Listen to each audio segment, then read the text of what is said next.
Vous savez, je crois qu'on a une dette vis-à-vis du Liban et des minorités. Et le Liban nous enseigne quelque chose d'absolument remarquable et qu'on ferait bien de méditer, nous, Français, surtout dans l'actualité actuelle. Un pays de 4,5 millions d'habitants, avec 2 millions de personnes déplacées qui sont accueillies par nos amis libanais. Ça voudrait dire, si on avait la même proportion en France, que nous serions à près de 30 millions de personnes déplacées. Donc il faut être conscient de cela.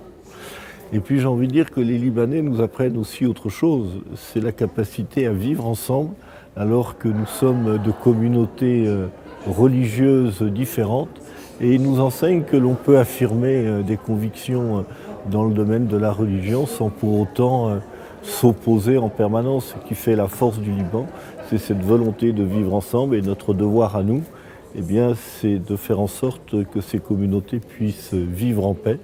Et c'est la raison pour laquelle le Sénat, qui a toujours été attentif aux droits des minorités, est très engagé au Moyen-Orient d'une façon générale pour défendre le droit des minorités, et tout particulièrement au Liban, dans le contexte que je viens de rappeler.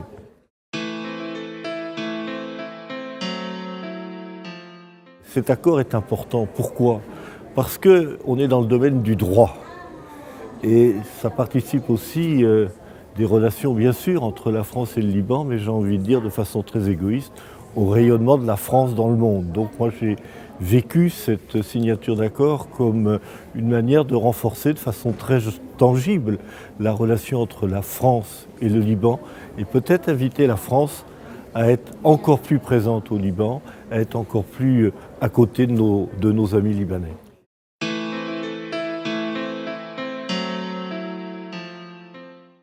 Les échanges économiques entre le Liban et la France sont importants. La communauté libanaise est très importante en France, mais aussi en Europe.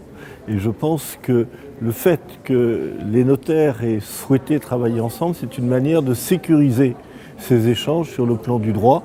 Et dans un monde de plus en plus complexe, où on ne peut pas dire que tout se passe toujours comme on le souhaiterait, eh bien c'est une manière de sécuriser ces échanges, et surtout d'apprendre à se connaître, d'apprendre à travailler ensemble, d'apprendre nos droits respectifs, nos coutumes respectives, de telle sorte que nous puissions mieux travailler encore.